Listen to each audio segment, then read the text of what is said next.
viewers, listeners, welcome to another podcast of Blighty Talks Bricks.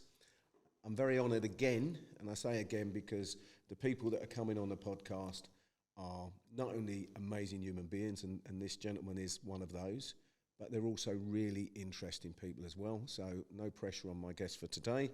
I've known this man for, I think, about 15 years. You'll see that I'm wearing a Harlequins rugby training top. He and I have had many pint of Guinness watching Quins play, and he probably needs to have a pint of Guinness because he used to play for Saracens. He was a fly half for Saracens. He's just one of life's lovely fellas. He knows lots of people, and I thought, you know what, I'm going to ask Andy to come on because I think we're just going to have a blast. So with no further ado, I'd like to introduce Andy Lee, my guest today. He's the Managing Director of Sporting Class. Andy, welcome to Blighty Talks Bricks. Thank you, Blighty. It's lovely to see you again. How are you? I'm very well, thank you very much. Yeah, I'm in good form. I'm going to touch on rugby because we'll stay away from football. I'm going to touch on rugby. First question is, you're an East End boy. I am, yeah. I'm going back a number of years. We're both, I think, similar age. How did you end up in the world of rugby and not football? Although I know you did have a little bit of football. I played a bit of football, but it's more luck than judgment. Saturday afternoon, playing for my local rugby club at Woodford.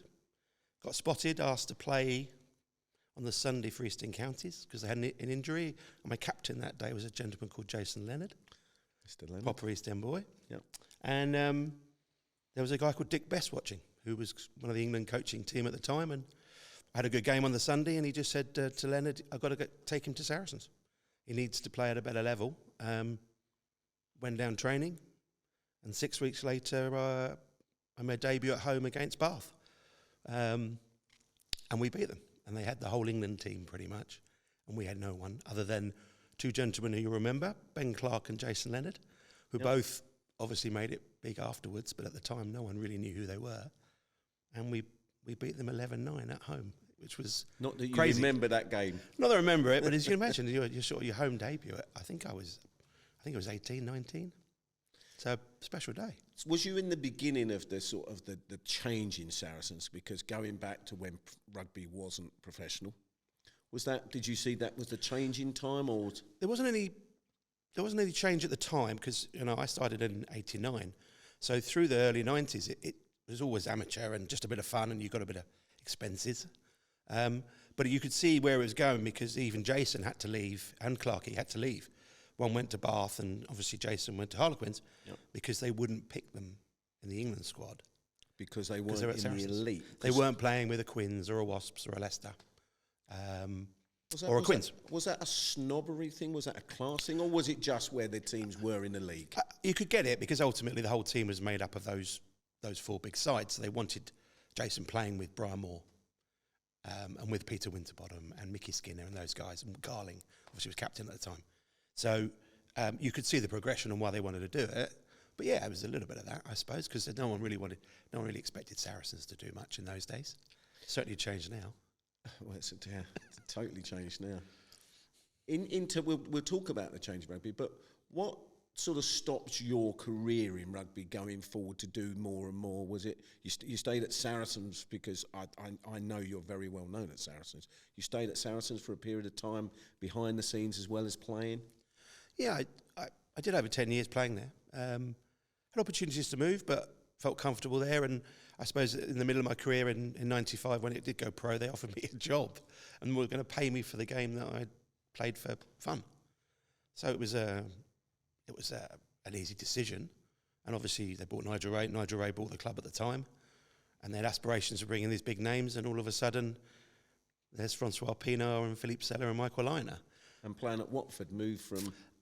We actually went to Enfield Town for a year in between. I didn't know that. Yeah, the old Starlight Rooms. I remember the Starlight Rooms. I remember one of the guys at home. I was going to say, that's probably your... But, Enfield ran your way. I've probably been there and had a couple of Chinzanos too many on a number of occasions.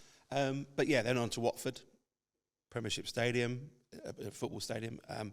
But we could then squeeze in probably, 18,000, 20,000 then, And certainly with the names that we had, obviously you had those three I mentioned, then you got Richard Hill, Kieran Bracken, the Wallace brothers. All of a sudden, we were 15, 16,000 watching a game, and all of a sudden you're Southgate Park in front of a couple of thousand on a wet, muddy Saturday. The whole world changed in the game of rugby, especially very, very quickly. Yeah. Talking about rugby, I love my rugby. As I said at the start of the podcast, you and I have been to a number of Quins games. Would I be right to be worried about rugby at the moment? With the challenge, what challenges I perceive that are there, financial challenges, seeing clubs go bust, worrying about the medical side of the game that seems to be more and more challenged. There's two issues at the moment. From looking from outside in, you've got the RFU that have this incredible machine that makes all this money on international days. Yep. It compared to the other countries, it's a different level. Yet, 3 clubs went bust last year, and they're meant to be the bastions of the game, aren't they? And they're meant to be looking after the good of the club and the players, the professional players. Yep. And it's a worrying thing to see. You know, I'm quite lucky. I share an office sometimes with Lawrence, and obviously Wasps is his biggest thing in his life for many years. And the man was absolutely distraught over what was going on and what was happening, and has tried everything to rectify it, and they are still trying. But to see someone like Wasps, who I spent my whole life playing against, to lose their position in Premier Rugby and go into administration, there's got to be some serious issues going on financially, as you mentioned. And then I think you've got to look at the other end of the game, and obviously the injury issues and the concussions and the head injuries and stuff. And it's until a lot of the information has to come out, and there's still some time before we actually know exactly what's going on. Yeah, I mean, I hear when I've asked questions of people, not necessarily in the know, when I've asked questions, his view is that COVID wasn't great for the RFU because it cost them some of those big days. I mean, I was lucky enough to be at Twickenham at the weekend. That cost them some. That old analogy about it's full of old buffers that are running around in blazers. You know, I'm going to my local rugby club. I'm a vice president at Chesham Rugby Club. Yep. Going this weekend, and I'll have my blazer on, but it won't be a blue one. It will be. I mean, it's got so many colours on it. It's unbelievable. There's a different atmosphere. The club's in a good place. Yeah. Club's doing well, which That's always good helps. To hear. Great to hear. And it's doing well. But am I right in saying that we still have this bit of a divide with the old buffers, the old guard of people that sort of stuck back in dinosaurs in some ways, or is that unfair? I think it's a bit unfair now, definitely, yeah. I think there's a lot of people that want to do some good. I mean, some names for you that I know that have gone on the committee recently. Johnny Vidal. Right. Old friend of ours, Nick Bracken from the East End of London. Yeah. He's decided he wants to go on and try and change. And these people that they're getting on, are they? Yeah. That's I know key. John's joined, and I know Nick just got voted in. So they're good people, and they're doing it because they love the game and they wanted to, you know. And I think that most of the people in there at the moment aren't quite what we've had in the past. Right. But I certainly think still need to change, and there needs to be a lot more openness in what they do and how they do it. Was TV part of the problem that we have financially in the rugby world today?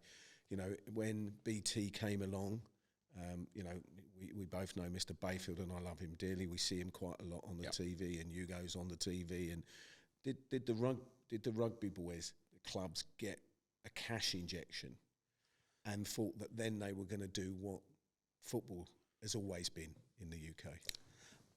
I don't think so. I think it was a really good thing. It showed people the game. I mean, to be honest, you look at the Premiership now and the games of rugby. They're the best. They're fantastic. Amazing. You know, Bath Bristol the other day, and every time we go to Quins, there's never a dull game. Right. You know, Danny Kerr, Marcus Smith. I mean, you pay just to watch those two. Absolutely. It to me, it's still an incredible product. So and putting improved. It on TV, the performance on the pitch is improved, and even the crowds are looking fantastic. You know, 27,000 at Ashton Gate. Quins, you can't get a ticket. It's sold out for every game. Nearly has been for the whole year. So from that point of view, I think the TV's opened it up to a wider market, and it's been a really good thing. And certainly with the the guys that have invested in it all, have opened the eyes to the dignitaries of what's available, what's possible. But I just think, obviously, there's been it hasn't quite worked at the moment, let's say, and hasn't filtered through. And so we're just in a spell, and hopefully we're starting to get the game of rugby, of which I'm a patron, is trying to get his act together in the financial area to deal with the gaps and the holes we've got. We hope so, but I mean, the worry is you see 3 Premiership clubs go into administration in 1 year. And you talk to Premier Rugby, I'm not always certain how many teams they really wanted in the Premiership. Right. But to let 3 go in a year, for whatever reasons, that's a pretty harsh place to be when you're a fan of the game and you see those clubs go. And the London Irish guys who spent all their lives, you look at Cecil, who spent all his money and all those years of building Worcester to where it was. Fantastic club, great facilities. To see that, when I've grown up with all those years of watching and being a fan of the game, to see someone of Cecil's ilk that put all this time and effort into build Worcester where they are, and unfortunately, obviously, as you know, he's passed away, but for someone like that, to see what's happened to Worcester is just heartbreaking. Well, we have it at Cheshunt, even at that lower level. I mean, there is a worry. The club are doing well. There is a worry whether we want to go up. Yeah. Well, again, it's the travelling, isn't it? Sometimes you go up the leagues, then all of a sudden the travel gets further. Well, it would do for us, rather than it being an hour or so away, it would be 2 or 3 hours away. Yeah, I know. I gave up playing for London Welsh with my back end of my career because in that championship with Plymouth, Penzance, Orrell, Otley, Leeds, closest home game was Bedford. So my weekends were Friday to Sunday and losing a lot of it. So those issues are definitely, and then all of a sudden the better players are going to want some money or they want to move on because they see the opportunities. So it's a dilemma. It's a dilemma. You want to speak to Jeff Irvine that used to own Bedford Blues. You know Jeff, obviously. Yes, I met him. In your industry. He always said, I love to always get to the playoff final and lose gracefully because I don't want to go up, because he went up once and it just nearly... it's too much money. Yeah. So we know that we've got a challenge with the financial side. Yep. The next challenge, we've touched on it, is the health side. We're getting, and I haven't made my mind up whether I agree with people coming out with this injury situation, the trauma side of rugby. I get we're more medically advanced these days, but rugby is a contact game. People didn't get their arm twisted to play, did they? Everyone's when you play the game, from a personal point of view, there's more pros than cons, I would say, after someone that's been involved with the game for nearly 30 years. They talk about the head trauma. How many times does a professional footballer head a football in a week? Yep. Right? 500 times? Practice? Centre backs? West Ham probably only 14 at the weekend. But all right, thank you, Blighty. Only took you 20 minutes before you mentioned that. To me, it's relative, right? Imagine the guys in the old days when they had the footballs were wet leather and had a stitch in it. Well, I remember my old dad coming home from playing at Hackney Marshes and having this cut on his forehead, and it's where he'd headed the ball when the lacer cut him. Yeah. So, for me, the game is still an incredible game, and my best friends are still the guys I played rugby with 20 years ago. To me, there's more benefits of being in that team environment of a rugby team than any other sport in the world. And I'm obviously biased, but I think if you want to start looking at all sports and talk about blows to the head, well, head in a football, to me, every day, all day, is as worse than the odd bang you're going to get in rugby. And I get it. I get, we're in a world, we know it works for you and I, we're living longer. Thank God for that. And we're more, we get better advice. We talk about mental and emotional well-being, and 2 areas that, I struggle with. But the last time I looked, I think there was something like 169 former players and 66 amateurs that were part of this case going after the rugby authorities about head trauma and the other things that are associated with it. Does that not put rugby, and if you want to take football and you want to take cricket, anyone where where you run. Why weren't you wearing a helmet when you got hit in the head? Let's go motocross. Yep. Motor racing. Do we not? Are we actually going to do the authorities? I get they tell us about drink. I get they tell us about smoke. But I mean, I saw one the other day which I won't be doing. You know, you can't. They don't want you to. They're going to ban a large glass of wine in a pub. I mean, at what point do we as human beings live a life?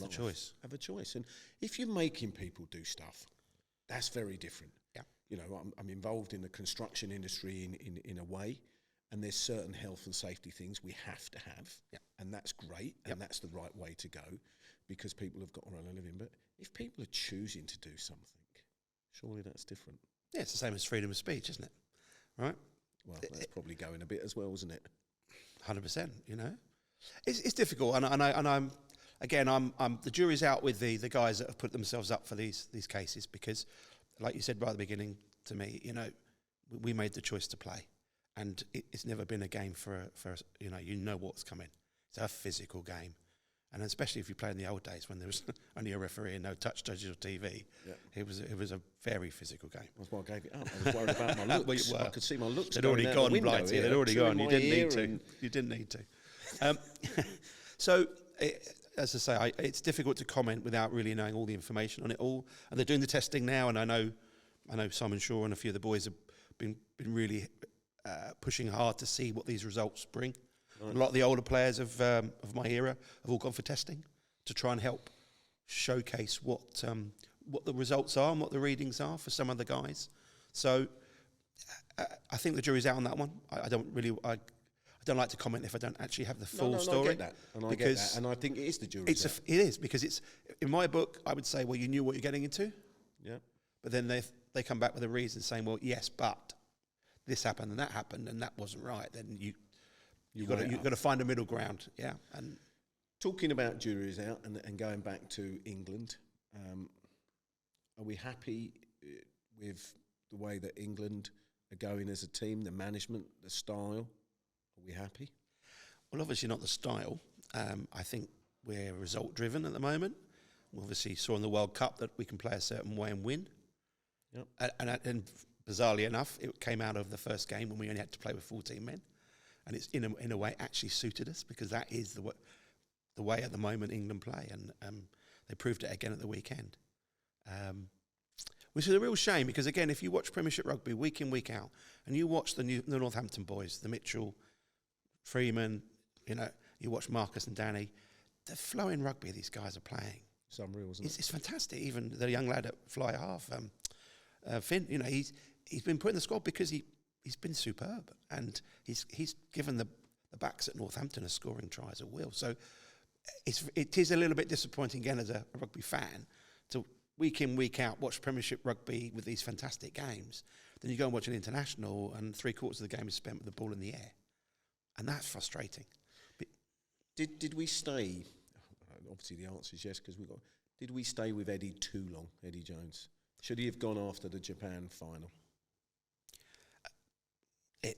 Unfortunately, a lot of that's contractual, isn't it? And it's difficult to because he's on such a big contract. You get rid of him, he's got to pay, and in the end, they had to pay him off. Yeah, but obviously, I'd say we just went into our shell and played in one way, and we didn't know how to play any other way, and we got stopped, didn't we? And people started to beat us on a regular basis because we didn't have any other game plan than. Do we have any, you know, in big business? I deal with a lot of big businesses, and they talk about succession plan.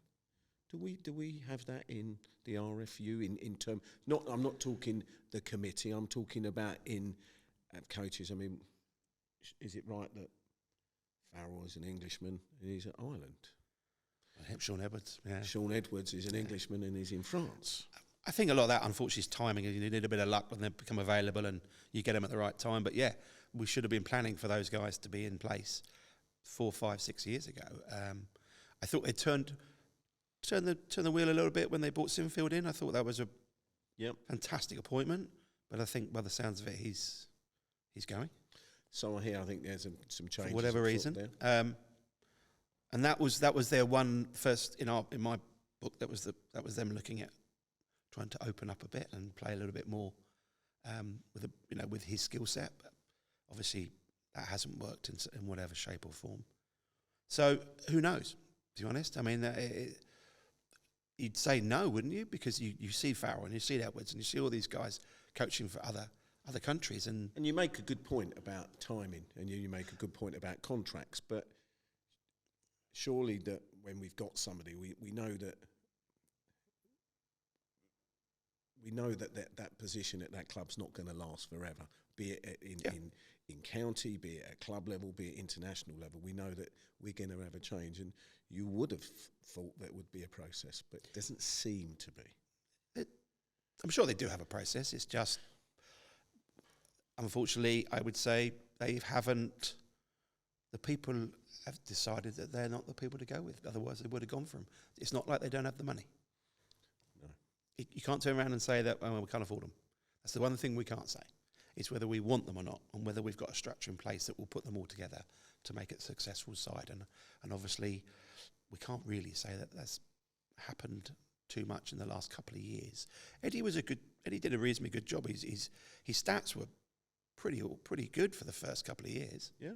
But the game moved on, and certainly look at Ireland. You just got to look at the way they play.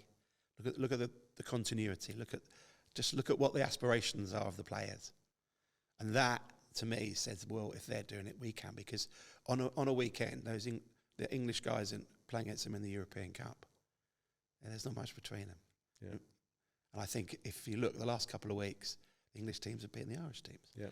So why is Ireland so much ahead of England now in the way they play? Because we are so different in our styles. And totally. Look, we might be able to suffocate them at Twickenham and win by a few points. Who knows? But if you were a purist, who would you go and watch? Oh, sure. There's no... Talking about Eddie Jones, and again being, I suppose we're being a little bit controversial here, his statement that rugby was a game, and I mentioned it at the start of the podcast, is a game that really is just for the upper class and the middle class schools. Would that be a true statement? Well, certainly it's where the game's come from, because they were the only people that had the opportunity to play, because it was a public school sort of game in the early days. I think the opportunities now, you've got to look at junior rugby clubs and mini rugby, and there is that big problem between youth and senior rugby, right, of losing a lot of people. Yep. But mini rugby these days is still absolutely huge. It's huge, isn't it? It's fantastic. You go and watch, around the corner, I go to Richmond on a Saturday morning or Sunday morning. Oh, it's just fantastic to see. The numbers of kids playing is fantastic. So that means everyone's got an opportunity to play. All the junior rugby clubs are, from what I can see, certainly in my area, they're thriving. And you would hope that they have the opportunity to go down the local rugby club if the school isn't playing it. It's very important to get kids into rugby. I mean, where we're actually in Shoreditch in a moment, where we're recording and filming this from. My senior school, my first senior school, was 3 minutes round the corner. Oh, right. Local, yeah. The school was a concrete place. Yeah. But we used to have a coach that would take us from Bethnal Green to Fairlop, to Fairlop Waters. Yeah, yeah. And we played rugby there. And if you got coach sickness, if you got a note from your mum, which I did, only because I didn't get coach sickness, but I just wanted to get on the train. You could get the underground from Bethnal Green to Fairlop. Right. And I played, and I started probably in the position I should have started because I was slow as a hooker. Then I started getting beaten up on a regular basis and realised it wasn't for me. But I just fell in love with the game of rugby. And even if you don't play it, because you always need supporters, don't you? Yeah. You always need people doing the admin. And I think it's so important that we keep rugby out there. And I never saw it as an Eddie. I didn't get Eddie's point. To me, Dainford certainly wasn't upper class. Yeah. But I wonder if it's changed because I'm out of that. It's definitely changed. As I say, the roots were from there, but now it is a game for everyone and an opportunity. And I think the only problem you've got is a lot of the schools aren't playing it because they're worried about the injury side of it, the feedback from the parents, and and as you said earlier, there's a lot of people that would rather say no to something than have the worries and the issues of the one person that says, it's your fault. We're going to be coming after you and got a bit wokey, haven't we? We've got a little bit that way, yes, I think so. Okay. Well, we've obviously touched on rugby. I want to talk to you about sporting class. I've been someone that's been involved, used your services, always been impressed. How is business? Yeah, I think we've turned a circle in a way. From a sports sort of events and hospitality agency, we were shut best part of a year through COVID and literally lost the whole squad, the whole team. We built that back up now, and we're back to where we were pre-COVID. So and then this year's looking probably the best year we'll have for a long time. So it's taken a while, but the appetite for people has definitely improved. I think from what we were talking about a little bit earlier, obviously some industries more than others. We've worked hard to work in the IT, comms, tech industry world because everyone needs a computer, everyone needs a laptop and internet at the moment. Told, not that I can work either of them. But I know that's way over your head, but definitely. So we've got a lot of the tech clients in what we do, and obviously quite a few in the property construction world. When you say, I mean, I'm not saying you said it flippantly, but the typical Andy Lee, the way you said, "Oh, well, that first year, that must have been traumatic." Yeah, I mean, quietly you're sitting there, and when you're responsible for so many people's mortgages, their livelihoods, right? Everything. The furlough helped, but ultimately we couldn't survive. I suppose I looked at it, and I got to a stage where there was nothing you could do about it. So I took it as a positive, not a negative. Forget the business side of it. I spent 6 months at home with my daughters in the sunshine. We had a lovely the weather was fantastic. It was bizarre, wasn't it? So it was bizarre. All of a sudden, because I travel a lot and I'm out and I'm working a lot, time with the family's always been limited, let's say, and both of my girls are swimmers, so they spend a lot of their time in the swimming pools. We don't get to see them. So I suppose the positive at it was you got 6 months at home with the kids and train with them, although you wouldn't know it now, but try to get fit with them, and just went on dog walks and got a bit of fresh air with them and saw it as that was a good thing. I'd say that the tough thing was when you had to start going back to work, and obviously for that year you've been paying all your bills, so there's a big hole in the business, and you got to find a way of getting that back without actually losing the business. And that once I got back to work, that was probably the hardest time, because it was, how am I going to do this? I had plenty of time to think about it, but thinking about it and doing it are two very different things. When the world's shut and no one wants to go out or allowed to go out and do stuff, or don't have the money, because again, a lot of industries suffered like I did. So it wasn't just not being allowed to go out; it was the money wasn't there to be spent, because what we are is pretty nice to have for a lot of people. In some ways, yeah. There is I think it's an important thing to have, but you're right. You can't be seen, and I'm going through the same situation at this moment in time. You can't be seen when you're making people redundant, which sadly we still are doing. We're not on our own. No. And it kills me. It hurts me. It's a tough thing. It's just not something I'm used to. Yeah. It's just not something, I'm a fighter anyway. But when you see some of the things that are going on, particularly in my sector of the industry, so you can't actually say, do you know what, we're going to take some clients to a golf day. Yeah, we're going to go and watch rugby, or we're going to go to football. But it is a necessary evil, because if you don't go and find the new clients or the new business, you haven't got the money to pay for the staff. So it's a juggling act for a lot of people. It is, and sometimes again it's perception. There is a perception, and I think what you're doing and how you're doing it. You've made so and so redundant, yet you're going to do that. Yeah. Or you're worried about this, but you're spending money on that. Absolutely.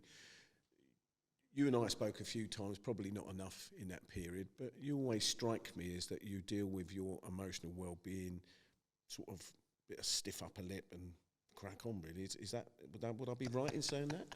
Stiff upper lip. I think when you have your own business and you've got staff, you can't let your emotions get too much in the way of what's going on. Yes, what was going on the outside was not going on in the inside, I can promise you. And I suppose that's where I go off my own, and you go on a bike for an hour and a half, and you have your own thoughts while you're doing that, or you go for a long dog walk for a couple of hours, and you try and get your head right, because when you're on your own, and you are, when it's lonely, isn't it? It's I think I'm very lucky. I've got a lot of very close friends, as you know most of them, who are very supportive and helpful, and you can always have a chat with people and they'll be honest and straight and how can I help, all that sort of thing. So you always knew you had people around you that would always help, but when you have your own business, it's got to come from you. It's 24/7. Yeah. And so, yes, outside's got to look a lot more positive than probably what's going on inside. And you say that your figures are better now. Your construction, I'm obviously very interested in construction. Your construction boys are okay? 50-50. Half of them seem to have good order books and going really well, and the appetite to entertain and go and network. Actually, a lot of them, the appetite is to go and meet new clients. As you know, we have quite a good book of clients that we work with, and they're all decision makers. And I continually being asked, can we get time with these guys? Can we have 10 minutes, 15 minutes over a beer or a lunch or something? Yep. Because we need the business. So it's funny enough. It's there's a lot more appetite to get out there and market or network than there is actually to entertain. And that's the way it seems to be going. So a lot of our events are very much putting sector people in the room together. So rather than it being back to the old days of stuff, it's a different model now that you have. Yeah, you've had to work on your feet, and they all know. The industries are all very tight, especially decision makers at the top end, right? They all know each other, but they very rarely ever get time together. Very rarely ever get just to sit over a glass of wine and talk about what's going on, how it's happening, and what's going on. And exactly. The more we've put that together, everyone says, why are there competitors in the same room? I said, because they all know each other and they've all worked together, either against or with, for many years, and they don't mind it. They actually want to sit and talk. I mean, it's this podcast has come about because of that. I mean, some people say to me, "Oh, I'm listening to the podcast, and I've watched the podcast, but what's it about?" And it's actually about the industry not being able to get together, not being allowed because of political views to express the challenges and problems that the house building industry has, and that isn't actually just linked to the house building. It's linked to our futures. Yeah, it's linked to we, Great Britain PLC, are not providing enough homes for our generations that are here, let alone the ones that are coming to live. I mean, I'll give you a prime example. Is we're just doing a lot of work for Land Aid at the moment, and obviously they're very much commercial property, but still in the property world. And within working with them, we had a 3-month window to put a dinner together during the World Cup, and obviously I got a few of the rugby boys along just to make it a fun evening. Yep. They did 450 people. They did 45 tables in 3 months, really quickly, and it was not cheap. And I think the reason, not just the fact that we're raising money for Land Aid, was the fact that they knew all the decision makers were in there. So a few of your guys, Barclay, were there. Yep. Then you had Jones Lang and CBRE and Savills and all those guys. But all the senior guys were there. And so all of a sudden, everyone was buying tables to get into the room. And it was a really good night. Gives them a chance to talk. We have a big problem with the planning system in this country. And the Conservative government, this isn't a political show, but the Conservatives are holding the baton at the moment, and I should say dropping the baton very badly, probably the worst we've ever known in the industry. Yeah. Redundancies are coming left, right and centre from some big organisations. I think I said to you earlier, over 4,000 odd construction companies have gone into administration in the last year. Scary, isn't it? It is very scary. Hertford, where I used to have my office, we've got 4 food banks in Hertford now, county town of Hertfordshire. Whether it should be county town or not, that's another conversation. But if you and I had these conversations 10 years ago, you would have said, Blighty, you've got to go to the loony bin. That just wouldn't happen in the UK. And it is happening. And it's getting worse by the minute. And this podcast is about trying to actually talk to the public, to get a message out there to say, don't look at every house builder as being bad and wrong and horrible. Look at the good they do. And surely, if we haven't got enough property, we're going to need house builders to come along to make sure we get that property. Yeah. And as you said to me, the numbers are insane, that the lack of housing that is out there. But I don't think enough people know that, because they don't. What the numbers you just explained to me earlier were a massive surprise, because Yeah, I know there's a lack of housing, but not the numbers that you were talking to me about. 3.5, depends who you speak to, 3.5 million would be a good number, that we're short and we're living longer and the population of the country is growing. And it is a worry and we need to address it. And what it's about getting debate. If I did, thank you for coming, but, I'm inviting people out of my little black book. I'd have you haven't got that many 3 friends, men and a Blighty. dog. Well, I haven't got that many. 3 men and a dog. I'm boasting. 3 men and a dog. But the other thing that I just want to touch on, because I know that you are a great giver to charity. I also know that whether this country likes to hear this news or not, we are in a recession. We are in a housing crisis. They're both facts. I think the government said the other day we're in a technical recession. What does a technical recession mean? But charities are struggling as well. I'm involved in lots of charities in different ways. They are struggling, and the reason they're struggling is because the cost of living is through the roof and people haven't got the ability to put their hand in their pocket and give what they were giving. It doesn't necessarily come just from the big days that your company has been involved in. Your charities, you're still involved with your rugby legends? Yeah, we I think we're in our 14th year now since we started it up. Yeah. And again, funny enough, it all came out of Michael Byrne at the Byrne Group asking us to put something together for one of his friends, and he got the construction world to back him. And in the first game we did at the Stoop with the England legends, which is the likes of Jason Leonard and Delalio and all those guys, against the Shane Burns and the Gordon Darcys, 9,500 people turned out. I was there. And that money went to, unfortunately, someone who, as you know, sadly passed away, and it went to the family, and that was the property construction world coming together to do some amazing. It's an amazing industry when it gets itself together. It was fantastic, and so we thought, well, we can't stop this. This is something that we need to keep doing. So we've carried it on, and it's every Friday night before the England-Ireland game, whether it's at Twickenham, it's at the Harlequin Stoop, or if it's in Ireland, it's normally at the RDS in Dublin. We're in our 14th year. So again, it's on the 8th of March, and we've got the likes of Ben Foden and David Strettle and Dylan Armitage. So you played the French one year, didn't you? We did, with Serge Betson. And they actually got Robert Perez. Well, do you know what? To do the goal kicking. So that must have been a few years, because I remember sitting with my son Harry, and it must have been a few years, he was a lot younger then, and sitting there, and I said to him something through the game. I said, God, that don't half look like Robert Perez warming up, and he didn't really take any notice. And then all of a sudden, he said, I think it is. And I said, no, it can't be. He'd finished playing for Arsenal. Yep. And then there was a penalty. It was coming towards the end of the game, and the stadium announcer said, and substitution, somebody going up, and Robert Perez coming on, and it was just like... And there was a few of us started singing Arsenal songs, and I think it started going around the stadium. To be fair, we've had so many people. We have Ross Kemp come along regularly. He's coming on the podcast, by the way. Is he? Yeah. Fantastic. As you know, a good friend of both of us. Michel Roux Jr. Yeah. He played. He actually started the game. You had one of the Made in Chelsea boys play one year who got battered. It's incredible how all the other world of sport see it and want to come and get involved and support it. I mean, in a way, because when Robert's never going to play the game, but kicking a penalty, I think he missed actually. Even if I got art off, I would never go on, because I know I'd get battered within 5 minutes. Yeah, it's and a painful decision. You that came on and did it to me. I've done it. Well, I would do it, yes, definitely to you, yes. Is there any other charities that are close to you, that you are particularly close to your heart?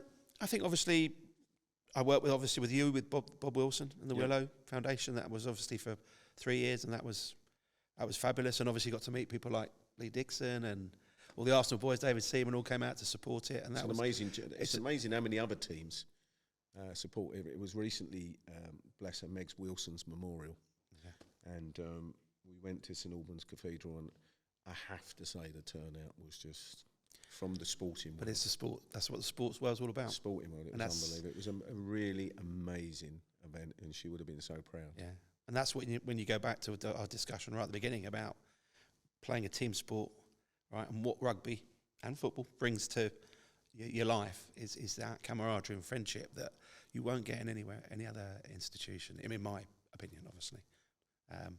And so that's just proof in the pudding is what you just said. And sport has a different way of seeing things, and we're all there to help each other, aren't we, and support each other through the thick and thin. And it's certainly been thick. I said I mean, it always, these podcasts I do, it always shocks me how quickly they go. You know, I'd sort of sat you down, time's gone, I could sit and talk to you. I say this to all of my guests, I don't just say it because it's flippant, I mean it. I could sit and talk to you guys all day long.